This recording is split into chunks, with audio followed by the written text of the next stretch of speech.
እኔ ባሌን እግር አጥባለሁ የምትለኝ እስኪ ምሸልማት አንድ እንኳን የለችም። እሺ እግር እንዳለው የምታውቅ እስኪ ሚስቴን እግር አጥባለሁ የሚለኝ እሺ ሽልማት የለም አውጣው። እሺ የሚስቱን እግር የሚያጥብ የለም። አዎ ይሄን ስልጠና ቀን በቀል እናረጋው።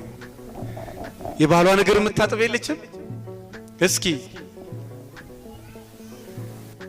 እንግዲህ ከ2000 ሰው ከሚሞላ ሰው 4 ሰው ነው እግር የሚያጥበው። እሺ የአባቴን እግር አጥቤ ያውቃለሁ የሚል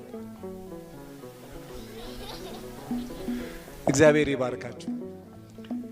የእውነት ነው የምነግራችሁ። በምድር ላይ ሰው እንደማክበር መልሶ የሚያስከብር የለም።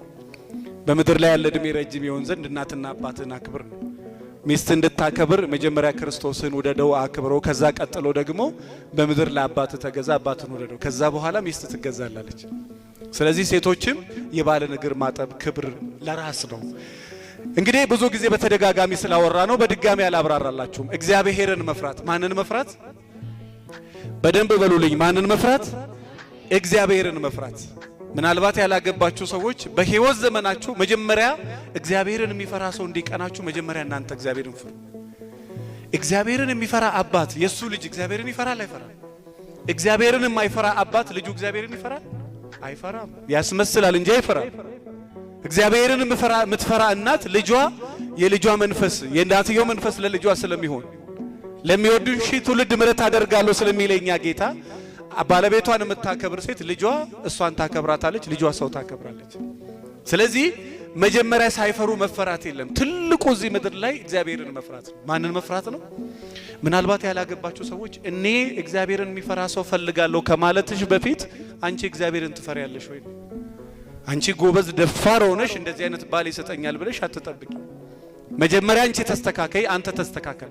ከዛ የተስተካከለውን እግዚአብሔር ይሰጣል አይሰጥም? ይሰጣል አይሰጥም? አዎ። አለበለዚያ የሚመስል ጋር ነው የምትሄደው፣ የምትሳሳበው ከሚመስል ጋር።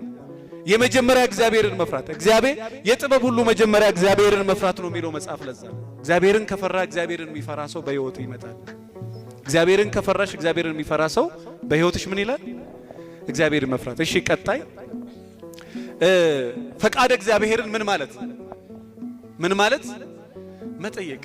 እኔ ምናልባት ነጋዴዎች እዚህ ውስጥ ካላችሁ የመንግስት መስሪያ ቤት ትልቅ ስልጣን ላይ ያላችሁ ሰዎች ካላችሁ እንደው በህይወት ዘመናችሁ ምንም ነገር ከማድረጋችሁ በፊት እግዚአብሔርን ጠይቁ። ማንን ጠይቁ? አዲስ አበባ ላይ አንድማቆ ልጅ አለ። በቃ እኔ መኪና ነድቼ በሞትኩ ብሎ የሚጸልይ ልጅ ነው።